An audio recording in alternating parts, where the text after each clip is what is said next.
नमस्कार फ्रेंड्स, मेरा नाम डॉक्टर पूजा अग्रवाल है और आज मैं बात करूंगी ट्रीटमेंट ऑफ टूथ डिके, यानी कि जो दांत अगर खराब हो जाते हैं तो उनकी क्या इलाज है। एक बहुत ही कॉमन और मोस्ट नेग्लिजेंस जो हेल्थ का पार्ट रहता है वो कभी कभी टूथ रहता है। दांत में अगर कैविटी है तो हम उसे टूथपिक से कुरेद लेते हैं, हम उसे सेफ्टी पिन से कुरेद लेते हैं। कुछ लोग उसमें फिलिंग ना करके खुद ही कॉटन लगा लेते हैं, कुछ लोग लौंग रख लेते हैं, कुछ लोग केमिस्ट के पास जाके ओवर दी काउंटर कोई भी मेडिसिन लेके अगर पेन है तो उसको पेन को रिलीव कर देते हैं। But by the time we have seen years over years धीरे धीरे वो दांत अंदर से खराब हो जाता है। डे टू डे प्रैक्टिस में आई एम सीइंग दिस और लगातार हमारे पास एक क्वेरी आती है जिसमें पेशेंट कहता है कि मैम मेरा दांत खराब है, इसको कैसे ठीक कर सकते हैं।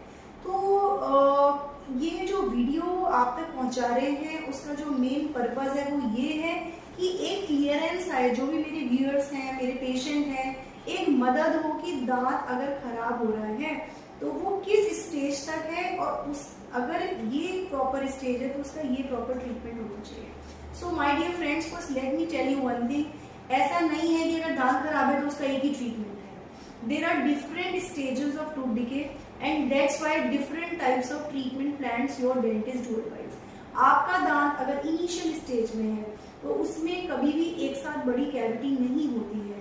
बैक्टीरिया को भी स्ट्रेप्टोकोकस न्यूट्रांस इज द बैक्टीरिया जो आपके सलाइवा में पाया जाता है। जब स्ट्रेप्टोकोकस न्यूट्रांस को उसके फेवरेबल एटमॉस्फेयर मिलते हैं, उसका फेवरेबल एटमॉस्फेयर पीएच मिलता है, या सलाइवा में ओरल हाइजीन कॉम्प्रोमाइज हो जाता है, सलाइवा में नंबर ऑफ बैक्टीरिया बढ़ते हैं, बहुत ज्यादा शुगरी स्टफ आप खाते हैं, स्टिकी फूड खाते हैं, ब्रश नहीं करते हैं, तो स्ट्रेप्टोकोकस न्यूट्रांस आपके दांत को डीकैल्सिफाइड करके लैक्टिक एसिड सिक्रीट करता है and that acid basically degenerates the calcium substance of your tooth. Hydroxyapatite crystals होते हैं हमारे एनामेल में जो धीरे धीरे डीजनरेट होने लगते हैं और दांत में कैविटी की शुरुआत होती है। ऐसा नहीं है कि एकदम से दांत में कैविटी बड़ी हो जाती है, ईयर ओवर ईयर धीरे धीरे दांत खराब होता है, बट कई बार हम उसे नेग्लेक्ट करते हैं और जब बहुत ज्यादा पेन होता है तब हम अपने डेंटिस्ट के पास जाते हैं।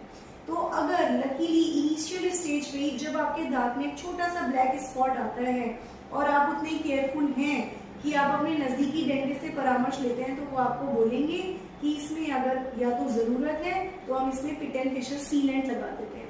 सीलेंट एक प्रिवेंशन है जो कि कैविटी के स्टार्टिंग से भी पहले लगाया जाता है। जब दांत की जो बनावट है, जैसे आप ये देख सकते हैं, if at all it is visible to you, जो हमारी दाढ़ें होती हैं उसमें प्लस का निशान सा होता है, दीज आर कॉल्ड फिशर्स, या किसी किसी में कहीं पे पॉइंट होते हैं। जिन लोगों के डीप होते हैं they are very very prone to cavities, उनको कैविटीज होने के रिस्क ज्यादा होते हैं। उसमें एज अ प्रिवेंशन हम सीलेंट लगा देते हैं। आज की डेट में जब हम 40 कंप्लीट करते हैं तो हम सब अपने अपने मेडिकल चेकअप कराते हैं just for the check, prevention के लिए। ऐसा नहीं है कि हमें कोई शुगर है या हमें थायराइड है तो ही हम अपने ब्लड टेस्ट करा रहे हैं। For prevention we are getting it done ताकि हमें ना हो या कोई प्रॉब्लम है तो नहीं।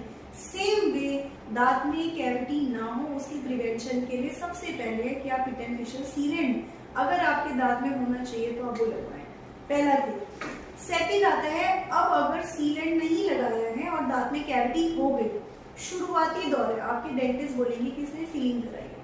सो सेकंड स्टेज में अगर कैविटी है, छोटी सी शुरुआत हुई है, तो उसमें आपको फीलिंग करानी होती है। थर्डली, अगर कैविटी डीप होने लगती है, उसमें पेन नहीं है, हल्का फुल्का गर्म या ठंडा पानी है, किसी किसी को खट्टे का एहसास है, वो तब होता है जब आपका इनेमल जो व्हाइट लेयर है, सपोज मैं आपसे बात कर रही हूँ, मेरे टीथ की एक व्हाइट लेयर आपको दिख रही है, हम सबके टीथ में व्हाइट लेयर होती है जिसे हम इनेमल कहते हैं। जब इनेमल एब्रेड होने लगता है, उसमें डीजनरेशन हो जाता है, डीकैल्सिफिकेशन हो जाता है, वो खत्म हो जाता है, तो उसके अंदर का जो डेंटिन होता है वो सेंसिटिव होता है, वो एक्सपोज हो गया और कैविटी डीप चली गई। उस समय आपको कैविटी अगर आप ट्रीटमेंट कराएंगे तो आपको रेस्टोरेशन के साथ, यानी कि जिसे आम भाषा में आप लोग फिलिंग भरना या मसाला भरना भी कहते हैं, उसे कराने के साथ साथ कुछ अनदर मेडिकामेंट्स भी हम उसमें बेस की तरह फिल कर देते हैं और इससे आपके दांत फर्दर बच सकते हैं। इसे हम आईपीसी कहते हैं, इनडायरेक्ट पल्प कैपिंग। अगर ये नस के पास होता है, नस यानी कि पल्प के पास होता है, तो हम डायरेक्ट पल्प कैपिंग भी कहते हैं। इसके बाद अगर कैविटी फर्दर डीप चली गई है और वो पल्प को यानी कि आपकी नर्व को टच कर रही है, तो उसमें रूट कैनाल ट्रीटमेंट की रिक्वायरमेंट हो सकती है, बट वो आपके डेंटिस्ट बताएंगे एक्सरे करके।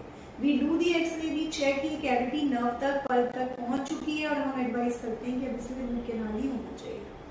In many cases in my practice of 17 years I have seen कि लोग रूट कैनाल भी ईदी स्टेज पेन किलर खा के, एंटीबायोटिक खुद ही खा के उसको क्रॉस कर जाते हैं। हमारे पास तब आते हैं जब स्वेलिंग हो जाती है।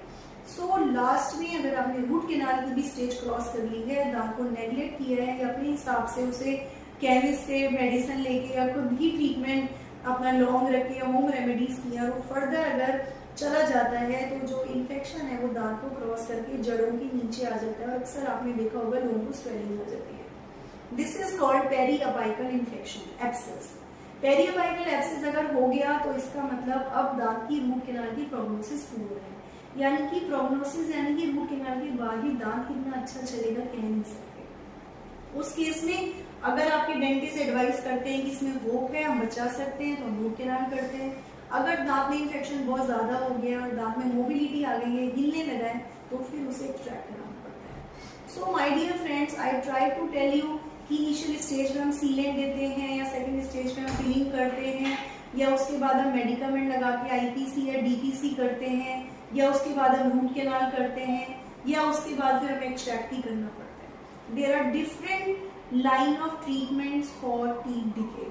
सो आई होप अगर आपके दांत खराब है या टूथ डिके है तो उनको किस तरह से क्या स्टेज होती है, एक मैंने ब्रीफ करने की कोशिश की है। इससे आप सब लोगों को मदद मिलेगी। बाकी जो भी आपकी रिस्पेक्टिव प्रॉब्लम है आप अपने नजदीकी डेंटिस्ट के साथ शेयर करेंगे तो वो सब्जेक्टिवली आपको एग्जैक्टली क्या स्टेज है, क्या प्रॉब्लम है, आपकी प्रॉब्लम को सॉल्व करने के लिए जो भी बेस्ट लाइन ऑफ ट्रीटमेंट है वो बताएंगे। Thank you so much. नमस्कार।